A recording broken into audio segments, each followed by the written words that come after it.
twist in that was for a while, like our relationship got really unhealthy. It was toxic. I had a lot of toxic tendencies at that age. So another thing would be porn.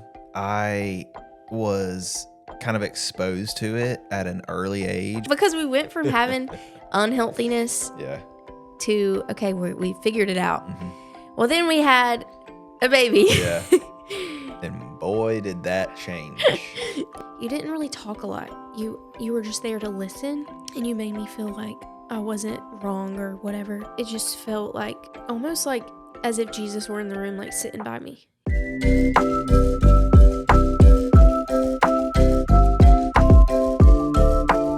Hey y'all, welcome back to the Salty Podcast. I'm so excited to be here with Hunter today. Hello. Hello, everyone. We are talking about marriage, and specifically a godly marriage, and how the heck do you do that? So we how do you? asked for questions. So we did get a lot of good questions. So we're just kind of going to start with our story, and then we'll be able to answer some of the questions that you guys have. Let's hop right in. Let's hop right in. Yeah. All right. Backstory. All right. So we were in 8th grade and you added me as a friend on Facebook. And I was like, I'm pretty sure I was already friends with her. Like, we didn't know each other, right? So you knew we were already friends? That was just a thing. Well, I want to say... Like you had seen me before? Right. Well, like your post and stuff. Huh. You know what I mean? Interesting. So when you added me, I just recognized your profile picture. That was it. Like, I didn't actually know who you were, right? Mm-hmm. But we had a mutual friend who I went to school with when we were younger, and then I knew you were friends with that person. Who? Shania. Okay. Remember? Because she went to Rehoboth. Right, so I knew her. Right. Okay. And, like, I knew that y'all were friends Oh, currently. Interesting. I didn't know that. Yeah. So that's how I knew who you and Macy were, because I knew y'all two and Shania. My profile picture was me and Macy. Right. Who's my, like, longtime best friend. Yeah. So that's funny. Yeah. Okay. Yeah, so I was like, I'm pretty sure I was friends, but I didn't like really think anything about it. Well, later I found out that you added me, so I would what? Get your notice attention. you. Yeah, get my attention. Yeah. So then you ended up couple days or whatever goes by. You text me because you got my number from somebody. Okay, at this point, had you, because the guy that my sister was dating, had he already mentioned me to you before I texted you? I don't think so. Okay. I don't remember. I don't think so. Okay. I think I want to say that I knew he was dating Sage. Okay. But like I don't think he ever really said anything about you to me. Okay. So you text me and you said, "Hey," and I said, "Who is this?" And you didn't reply for a long time. Yeah. How long was it? I think a few days. Yeah. Because I got scared. Yeah. And then from my perspective, I finally replied, and I lied, and I said, "Hey," I said, "Who is this?" Yeah. Because somebody gave me this number and told me to text it. Mm-hmm. And he said, Hunter Cordell. I said, "Oh." I said, "This is Devin Lewis." Yeah. I was about to say Devin Cordell. I was about to say, yeah, that sounds that was funny weird. now. Yeah. I did that to, I don't know. I didn't want to seem like prideful or something. Or I don't know, like very... Too aggressive. Yeah. But what's wild, thinking about that, we were so young. I know, isn't that crazy? I was 13. You had already turned 14. Mm-hmm. So, because it was like end of 8th grade. Yeah. And it's kind of sad, like for me, and if you listen to some of my testimony video, I discussed around 12 was whenever I kind of felt I went through a lot of rejection, and I started seeking in all the wrong areas. I remember any guy that messaged me on Facebook, I replied, because I don't know, something about the male attention that I wasn't getting. It made me feel, I don't know, it's such a strange thing, but I know it's common. Like even friends that I know that have like dad issues or whatever, it's almost like a thing. Yeah. Like you seek attention from males if you're not getting, I don't know, interesting. I was so young, and I really say this to say like God put Hunter in my life at that age for a reason, because that was whenever I was starting to kind of try to find my way and looking in the wrong places. And I feel like if Hunter wasn't put in my life at that age, who knows the path I would have gone down. Yeah.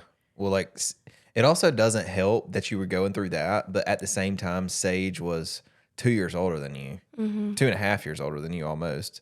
So she was like really at the point in high school to where she's dating people. Right. You know, she's going out, she's going to hang out with her friends. And you're basically like, you were basically trying to be that age. Yes. At 12 and 13. I feel like I Obviously, did grow up a lot quicker. Yeah. But yeah, that's probably it too. But also not even just from what I was going through. I think it could be a common thing that's when puberty hits, you start getting the crushes. Oh, yeah. I mean, I was crushing on people in kindergarten. I mean, it's, yeah, I mean, I think it's normal, though, to have like it is normal to have like a boyfriend, girlfriend, in quotes. Yes. You know, in middle school. Right. You know, that's completely normal. Yeah. But it's just weird thinking about that you text me that we had never met each other. It was almost like people were setting us up like on a blind date. Right. You know, that's what makes it weird. Is that we didn't know. It's one thing to like go to school with somebody and you're like, oh, I think you're cute or whatever. But we didn't actually know each other. And how it happened, I was at home with Sage and her boyfriend and I was desperate. Yeah. So I was like, y'all, I want a boyfriend. Yeah. I remember them saying that. And they're like, well, and I'm like, do you know anybody? And I was asking him because Sage would have known everybody. And he was like, actually, yeah, Hunter Cordell. I ride dirt bikes with him. That's so And I was funny. like, let me go look. So I looked on the computer. I was like, oh, he's cute. And I saw you were in pictures of people I knew and stuff. And then I just started crushing hard on you. You were a so cutie funny. pie. I mean, you were my type. Yeah. The dark hair, dark skin, dark eyes, like perfect. So fast forward, we ended up meeting at the movie theaters. I think my dad took me. It was him and Sage. It was like Father's Day. And that's when me and you met at the movie theaters. You were with a friend. I was with a friend. And then from there, we were inseparable.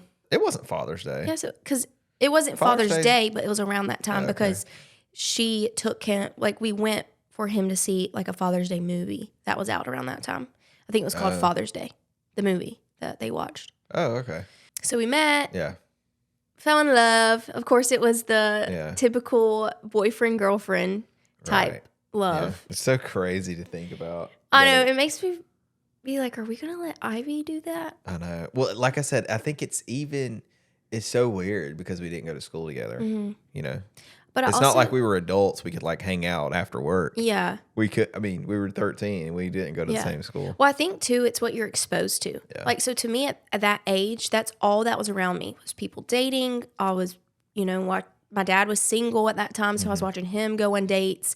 And so it's like saturated my mind. Like that's the thing we should be doing. And so I wonder if, because then I had friends who weren't even interested in that. Right. They just were living life playing. Yeah. So that's an interesting topic. Funny. We'll have to talk about that in another one. Yeah. So we were 13, 14, around like, I would say 15, 16 is when we got serious kind of. Yeah. When we were serious. I would say 16, 17. I mean, we were serious, but it was still like just like an infatuation type thing. You're right. Yes. Yeah.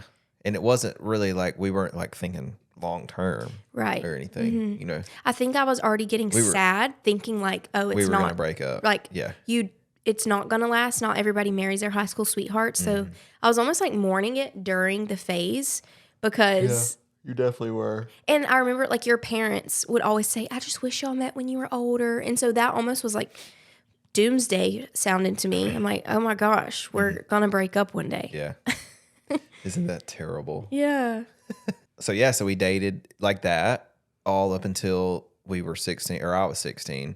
And then we started going to church together when I could drive. So then we got involved in church together. And that was something that I had never really done in my life. I think through that, it was obviously from God that we realized pretty much at the same time that like, hey, I remember exactly where we were and what we were doing when we had this almost like epiphany moment with each other. But obviously it was from the Holy Spirit. We were like, we want to sacrifice like what we had planned on in our lives. Like at the time you were wanting to be a PT and I was wanting to do, I don't even remember. I don't know. No. Engineering probably. But different colleges. Yeah. We were planning on going to different colleges. So this was when we were like junior, senior year. Right. Okay. And we were like, no, like let's be together and we can do that on our own time. So then the plan was you were going to finish PTA school at here, like a community college where we live. And then I was going to get all my basics and go to engineering school. Remember? Yep. So you finished PTA and... Well, you jumped ahead. I did. We're already married at that point. Yeah, so we got married. So we knew graduating high school, like we want to get married right away because I would say the years from sophomore year to senior year, that's when our relationship with the Lord like really deepened. Definitely. And a twist in that was for a while, like our relationship got really unhealthy. It was toxic. I had a lot of toxic tendencies at that age. And I think that's just with some of the things I had seen and been through. And so from there, it was like, okay, if we want to be together, I've got to get right with Jesus.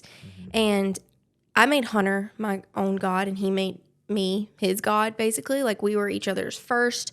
Our priorities were way out of order.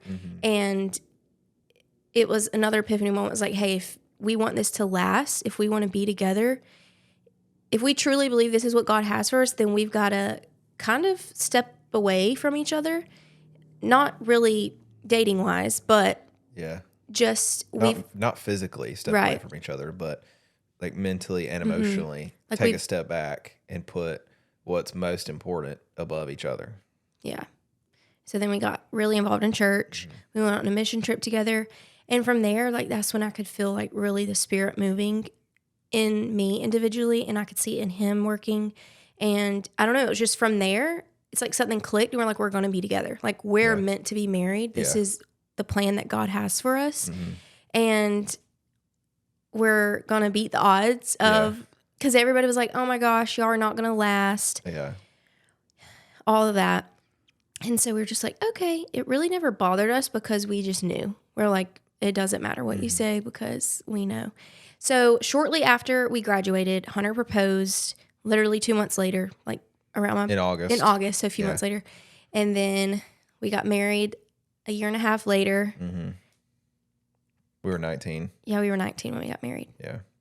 And then we started a family 3 years after that. We were 22. And now we're 25 with our second baby. So all in all, we've been together almost 12 years. This year will be 12 years. Yeah. In June. Because that was our dating anniversary. Yeah. It's crazy. Yeah. How fast it's gone by.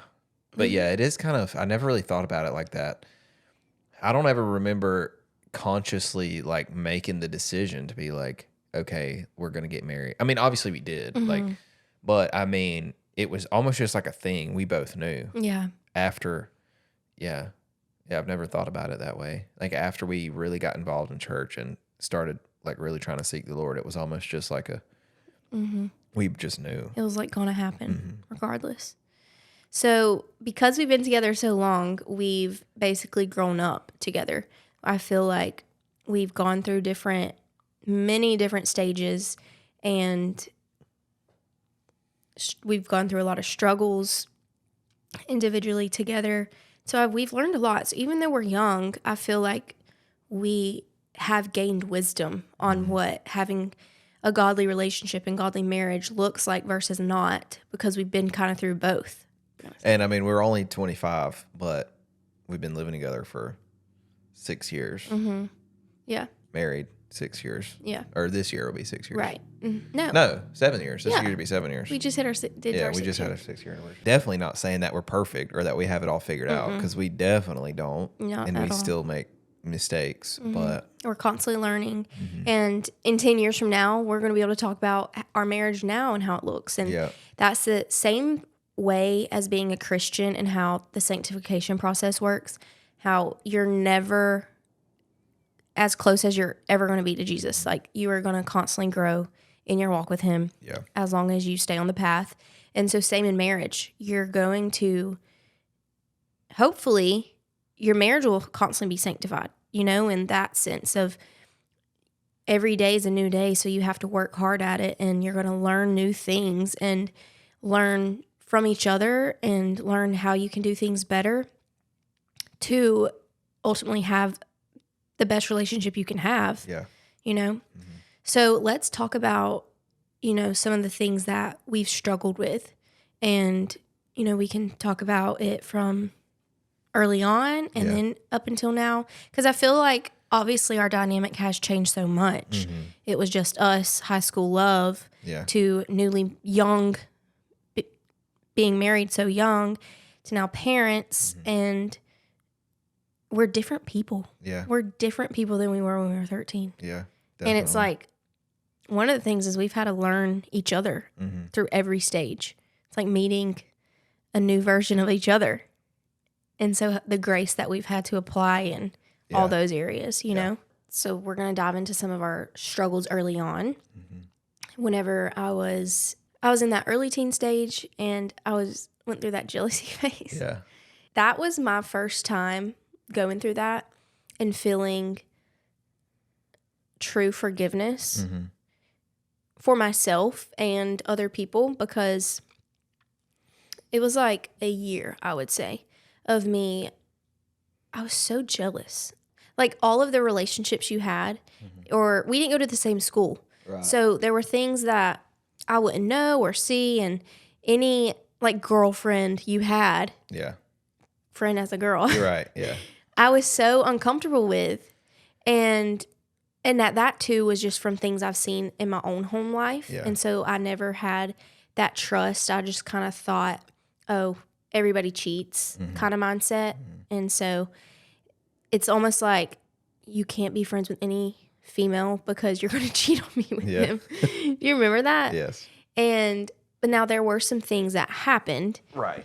That caused that, because I didn't realize how much trust I really didn't have until you did something. And then I was like, oh my gosh. And it just set it off. Yeah.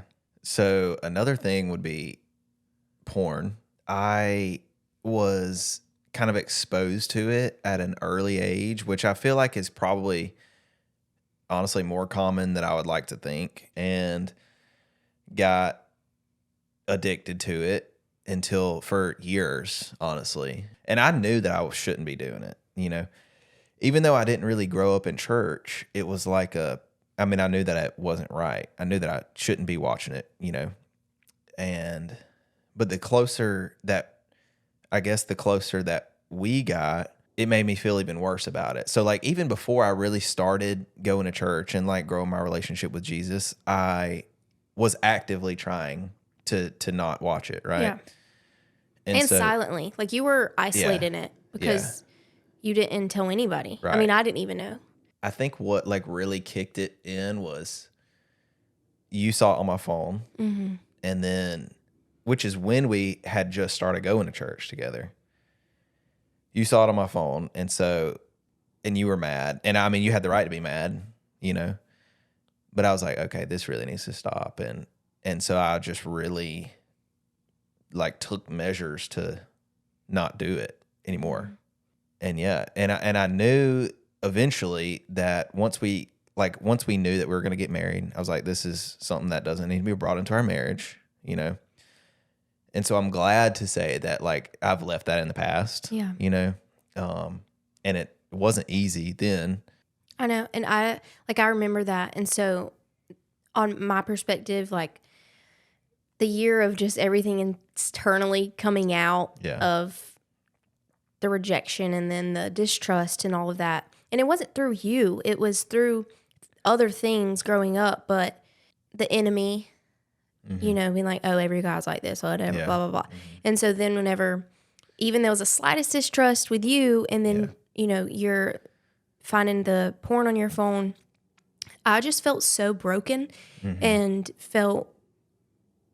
I felt disgusting, or disgusted or whatever. And so, but that was my transformation year. And I could sympathize with you because I knew it was an addiction. And as angry as I was, because I was like, how could he do this? You know, it just, it makes you start seeing yourself in a different way. Yeah.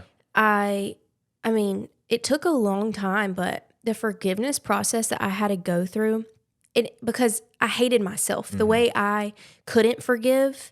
And so it like came out into our relationship and just everything, like, what are you doing? Like, let me check your phone. Yeah. And so for me, getting involved in church and truly building my own relationship with Jesus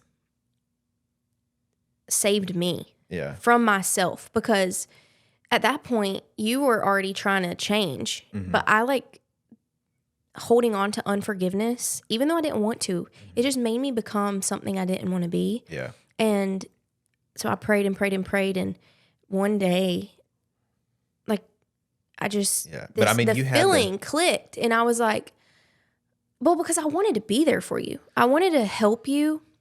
I knew it was something you had to help yourself, but I wanted to be able to pray for you in that. And the only way I was able to change my perspective of being mad at you, which just made me be like, well, he's this, that, whatever.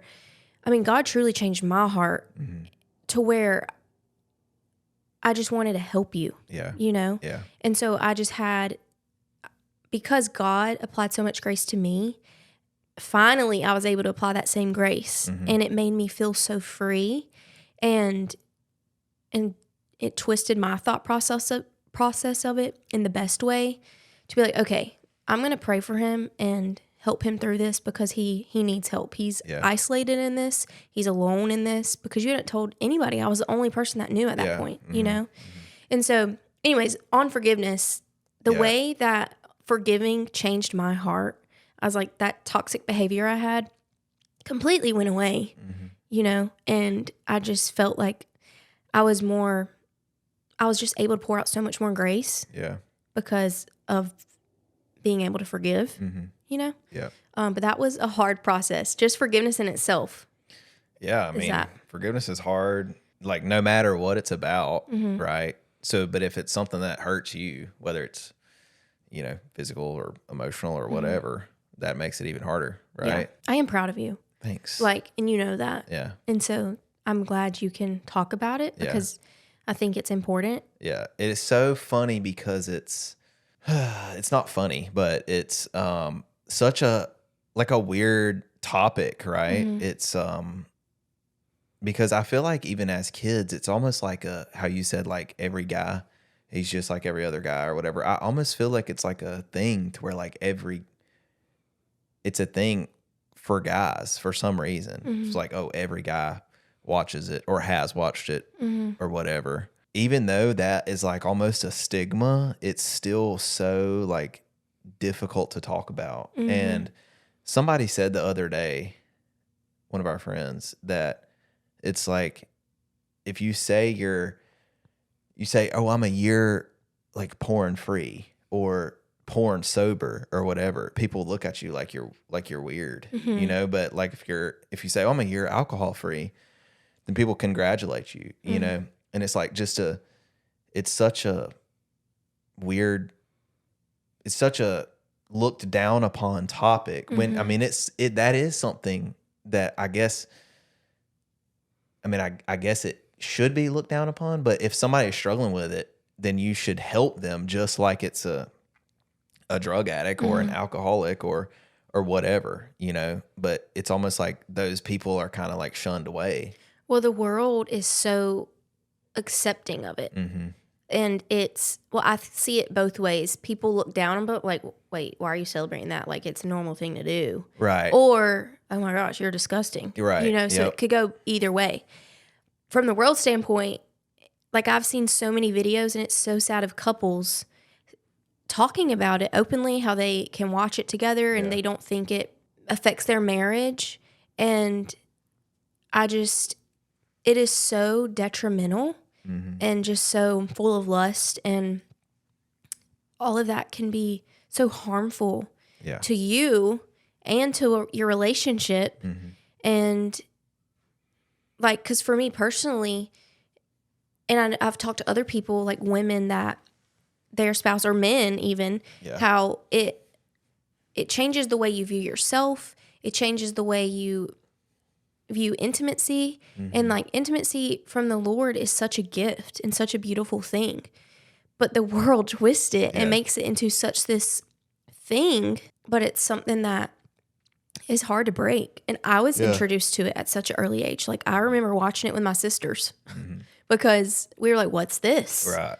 And but then it felt so shameful. It's like, Yeah. Like what were ways that helped you through that?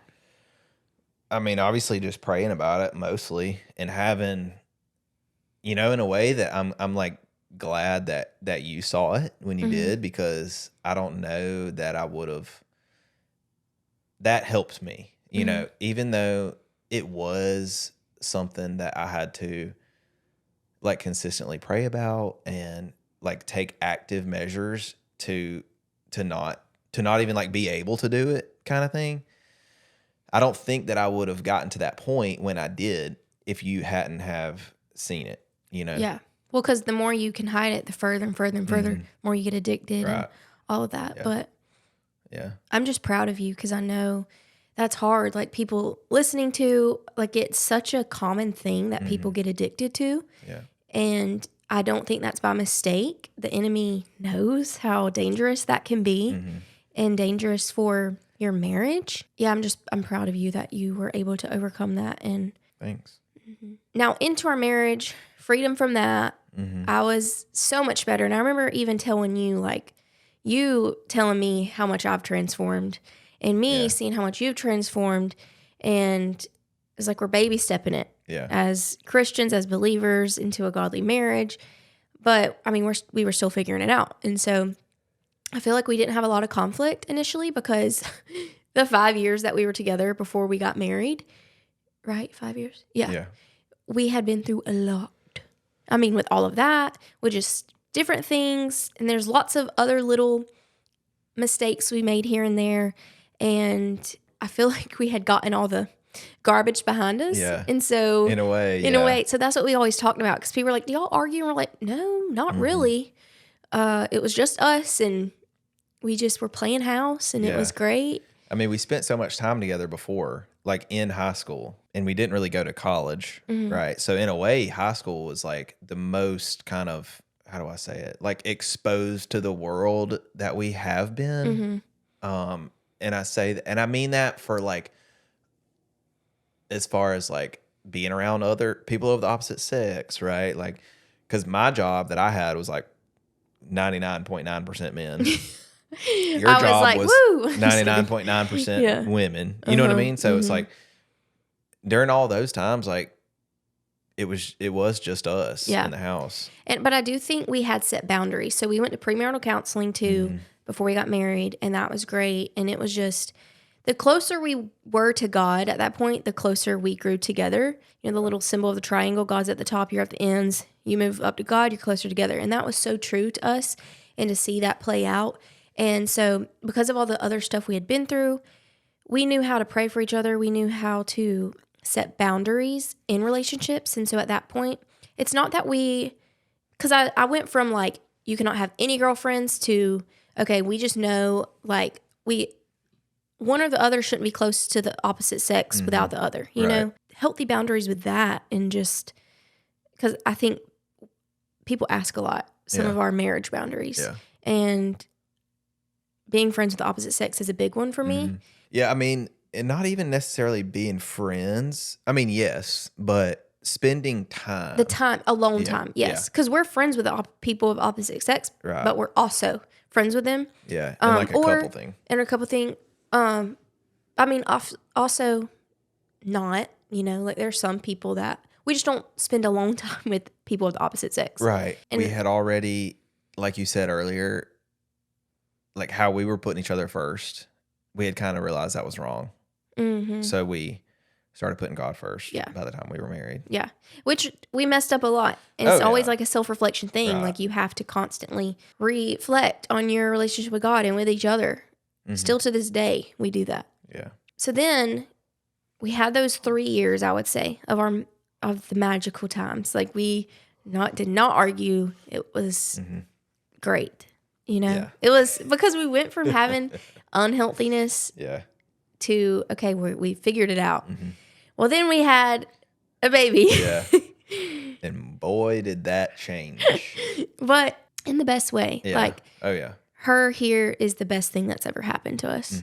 Without struggles, without conflict, you're not going to grow. Right. And so that stuff can be such a blessing. You know, that's how you learn from things. You learn from your mistakes. And you don't look past, you only move forward.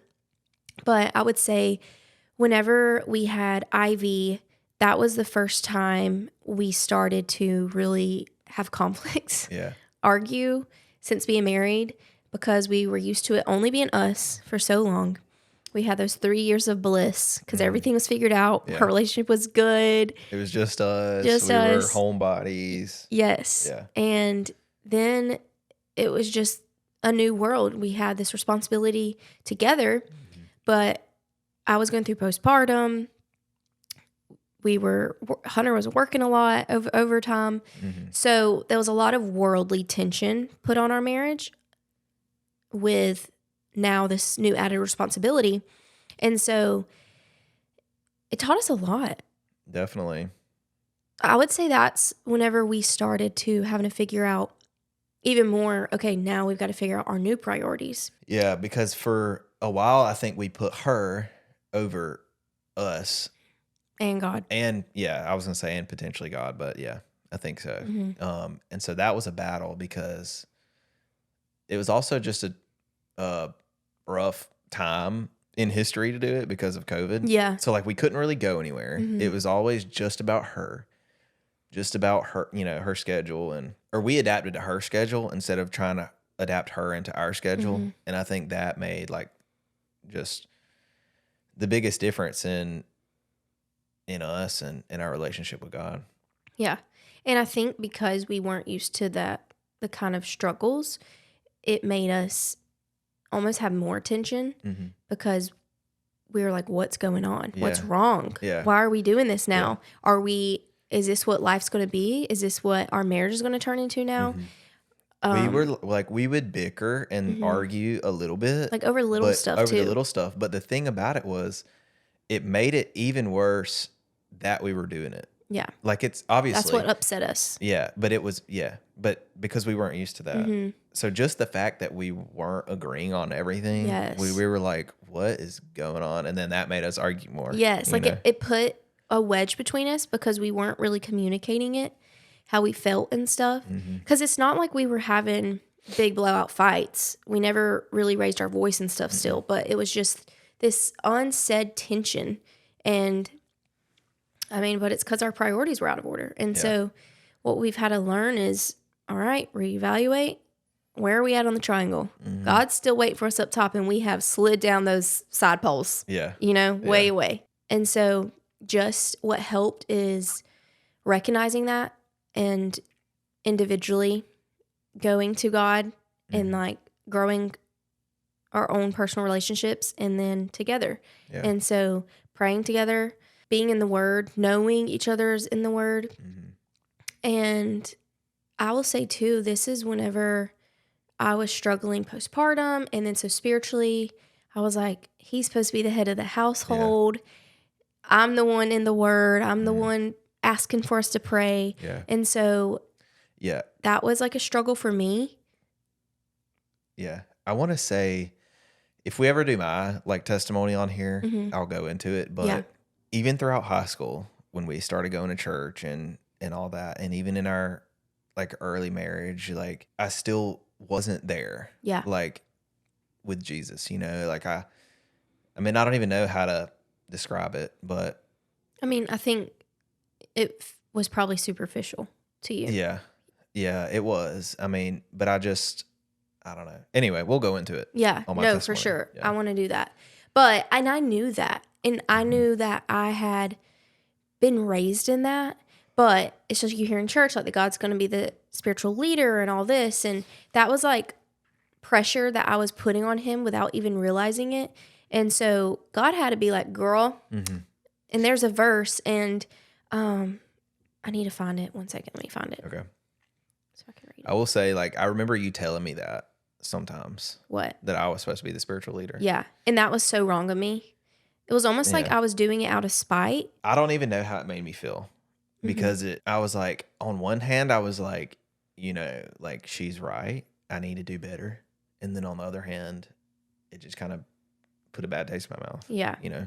And I know. And I've apologized for that Yeah. a lot because that was my own revelation.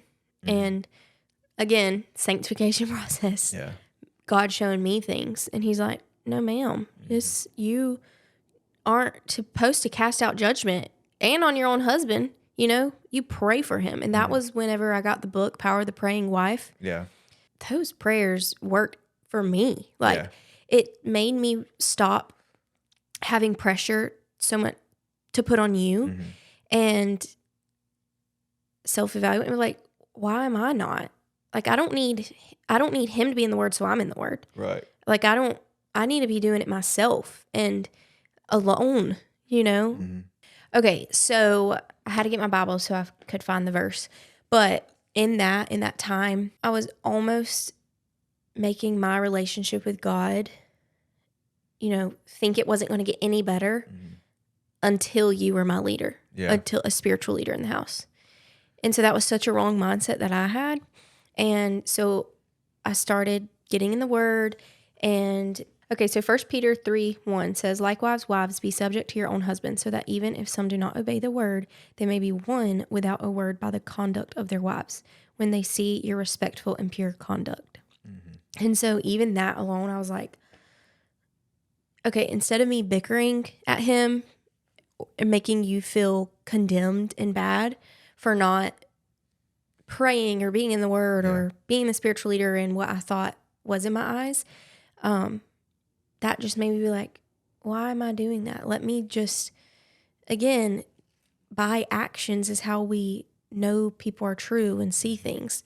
If you want to know somebody's a Christian, it's by their fruit, not just the words they say and how they say it, So that was a moment in time for me that I was like, all right, I've got to make the switch. And so I started praying for you and being in the Word, and prayers work.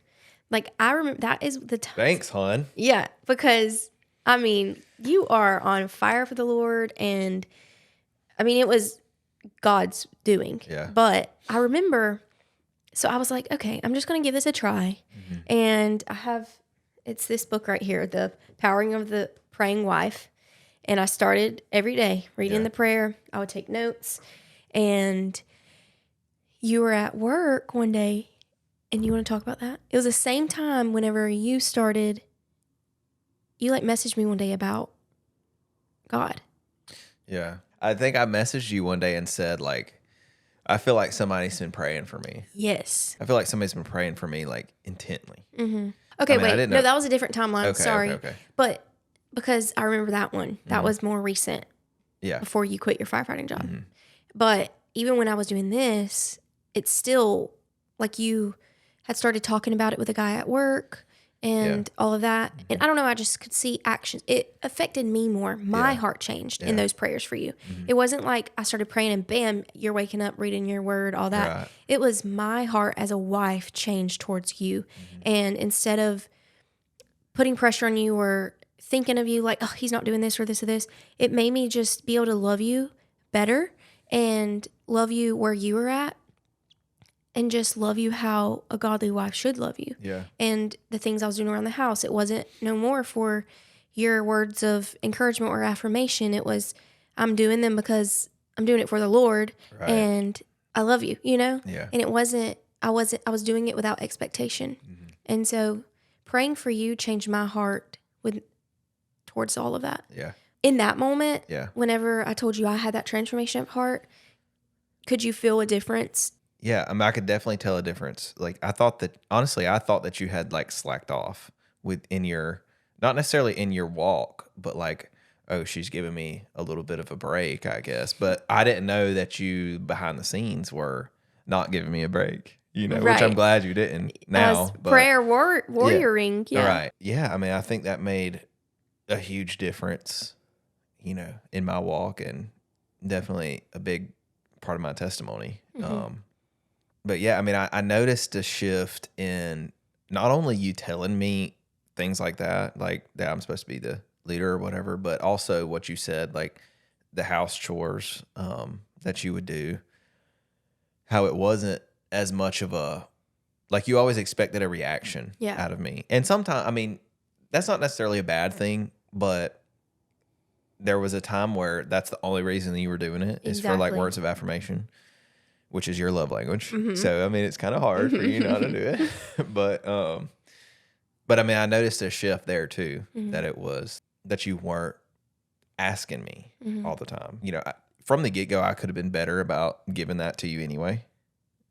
You know, words of affirmation on it, because you did have to ask me. You're like, hey, I made our bed, vacuumed. It was more of like, do you appreciate when I do these things? Yes. Like, or should I just not do it because you don't really care kind of deal, you know? Yeah. And obviously I appreciated it. Yeah. But recently I've had to learn that too. Yeah. Because, you know, our roles have kind of reversed, because when I was working overtime at the fire department, I was doing that. Like you told me thank you.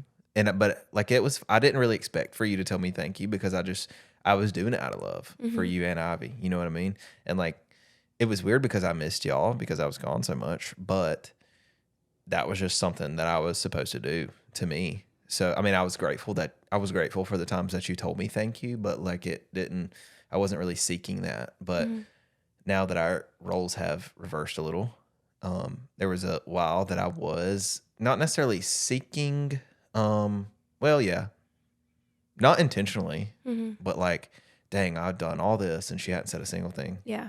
You know? Yeah. And but like now I'm over it and I get it. It's just our roles are reversed. Right. Well, I think that's the importance of communication in a marriage, is because we did have to have like a conversation, be like, hey, like whenever I was doing that, and then like, so for you to say that, I'm like, oh, I feel so bad because I didn't know, you know, because in my whole head, I'm just busy doing the other stuff, and it's like we've had it figured out, but I try to remember. It's hard sometimes, you know, we just get stuck in our own groove. Well, I mean, it's the same way is just like I said, like our roles are reversed now. I mean, I could be telling you all day, every day, how thankful I am that you're doing X, Y, and Z, and you could be doing the same thing to me. But it's almost like I think we're at a point where we know who we're doing it for and why we're doing it and what we're doing, and so it's just almost like a understood gratitude that we just have for each other, and we may not verbalize it all the time. Well, I think when we do verbalize it, we say like, hey, I hope you know, just because I haven't said anything, it doesn't go unnoticed, you know, like you doing the laundry and my clean shirt, I'm like, oh, he did the laundry, like internally, and which we could get better about, and be like, just like when you want to say something nice to somebody or see something nice, like tell them, because they might have needed to hear that. And so same with us as a couple. And that just goes to show, even though we've been married so long, I mean, it is nice to get the words of affirmation and from your husband and wife. But at the same time, we have that understood gratitude. But it's okay that if we need it sometimes too, we're human, you know, and, but to go about it in such a way, like, just like, hey, let's like talk, and I don't know, communication is so important, and we always say that, but we're constantly having to remember that, like, okay, we got to communicate. It's been a while. Let's sit down, have a talk. And you know, it always helps us. Yeah, for sure. And so saying that, I really appreciate everything you do. I really appreciate everything you do. I love you so much. Okay. So I'm just going to ask some of these questions, and which some of these we've actually kind of touched on, so we can just kind of give an answer. Time. Yeah.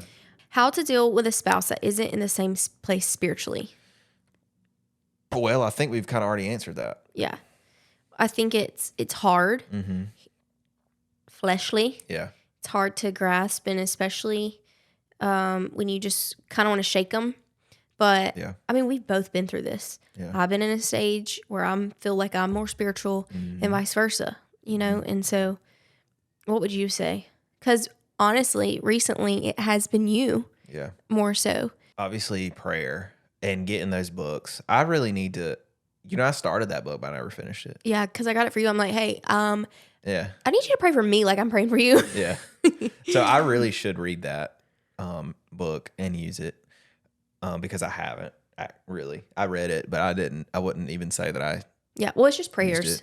I know. Yeah. I mean, I prayed them, but like, was it legit? Was it real? I mean, it was real prayers. I said the prayers, but you know what I'm saying. Like, I wasn't there.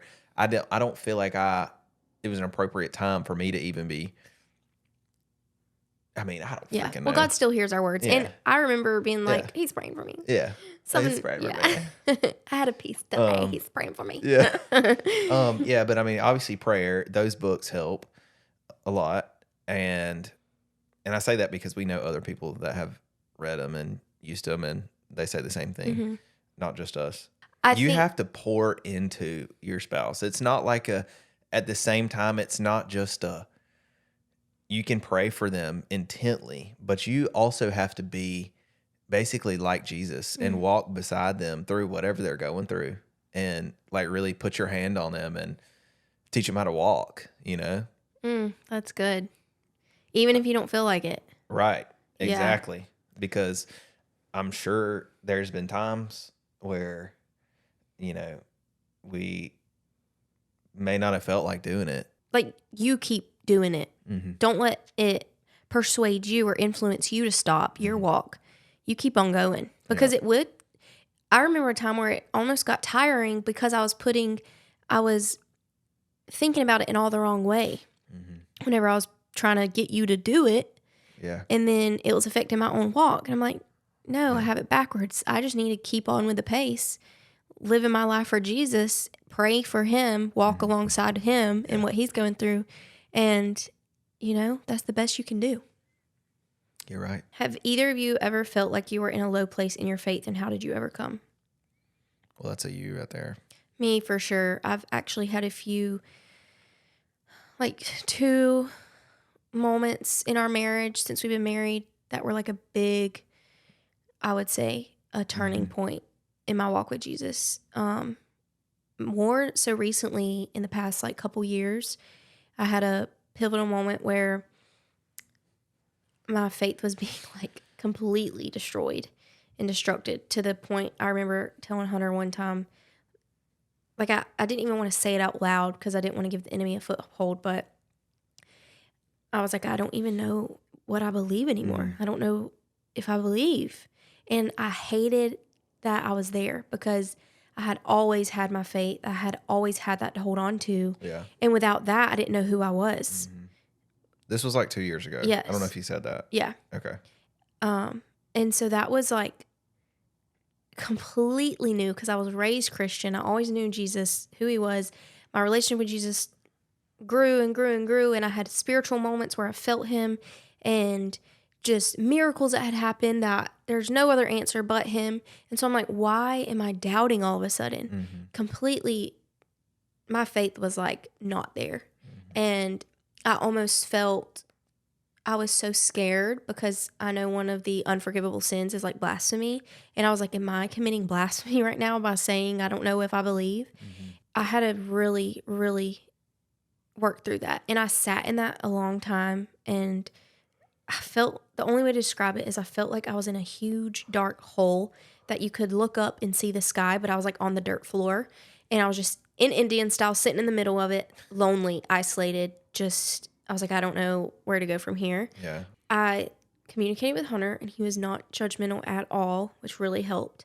And I know he prayed for me behind the scenes. Like, it wasn't in my face. My mom, she knew, and it was just, I could feel the love, and I knew like, okay, I don't know what to do. And I remember we started a new church, and one of the first messages I heard, it was talking about, now be mindful when I say this, because you have to emphasize on the reconstruction, but it was, sometimes we do have to deconstruct our faith to reconstruct it. Okay, so don't get me wrong there, because it's dangerous if you just want to deconstruct your faith, because it's easy to do that in this day and age. Well, your deconstruction was unintentional. It was unintentional, yes.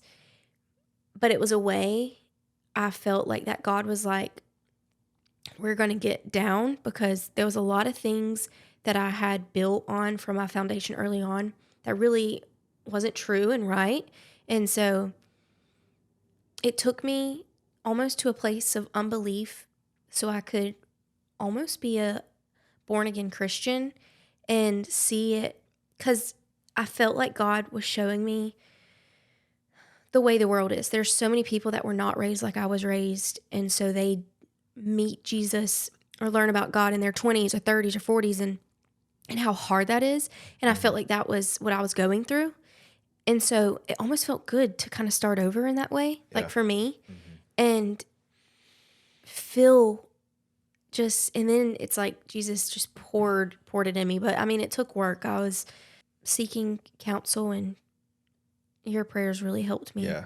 Well, I kind of hinted at this, or no, I didn't hint at it. If you watched Devin and I have both posted our testimony videos on YouTube. So if you watched mine, that was a big moment for me when you were there.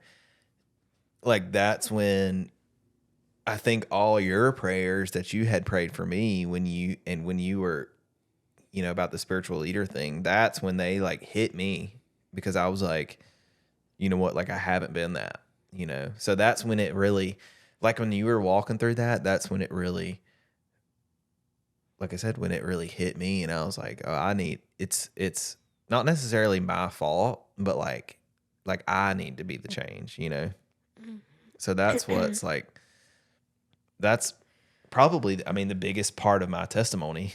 And that's what I said in my testimony video that we posted before was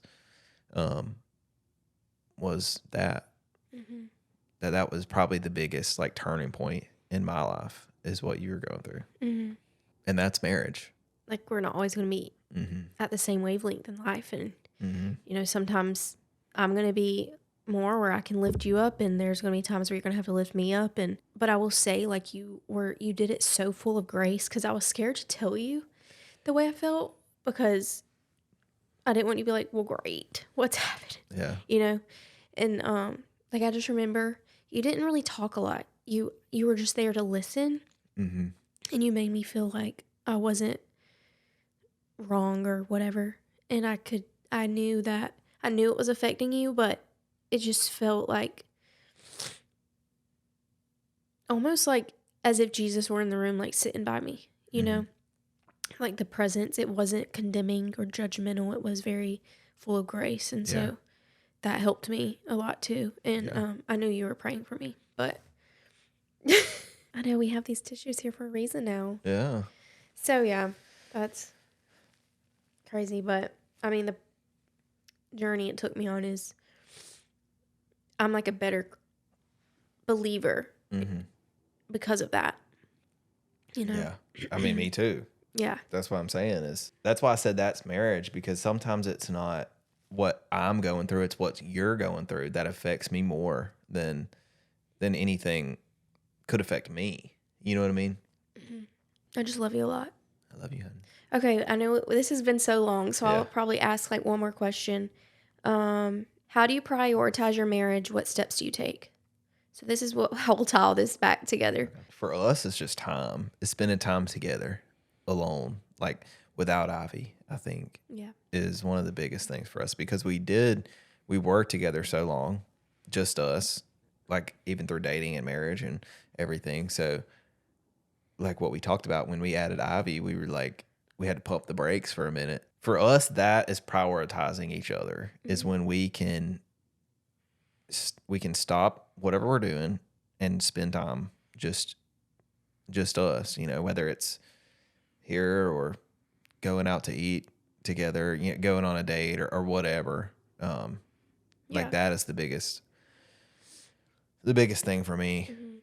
And like for me, whenever we put Ivy to bed at night and we do have that alone time, sometimes we just get stuck in the rut of just, I'll get on one couch, you get on the chair, and we have work stuff to do. So we're on our phones, but it's like when we're done with that, we just keep being on our phones. Yeah. And like unintentionally, we lose all that time together. Yeah. And really that's an hour, 2 hours before we go to bed that we could be just like spending time together, Because even like watching movies, like without our phones, because we're laughing together, we kind of talk about it. Yeah. That's, and then sometimes just not, just kind of sitting and talking and catching up. And we like to daydream about our future and all of that and kids and things like that. And so it's just how to prioritize. You just have to.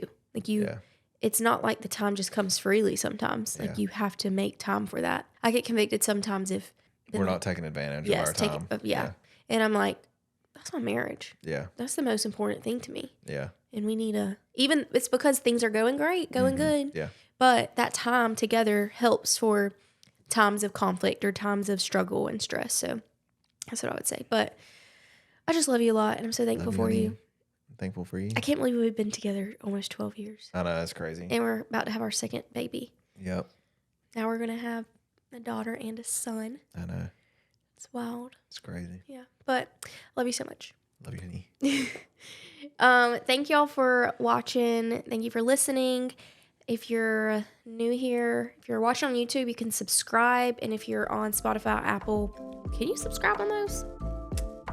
I think you could follow maybe. Yeah, I'm not up to date with all the stuff. Yeah. Anyways, we appreciate y'all and hope you have a blessed day. Bye. Bye.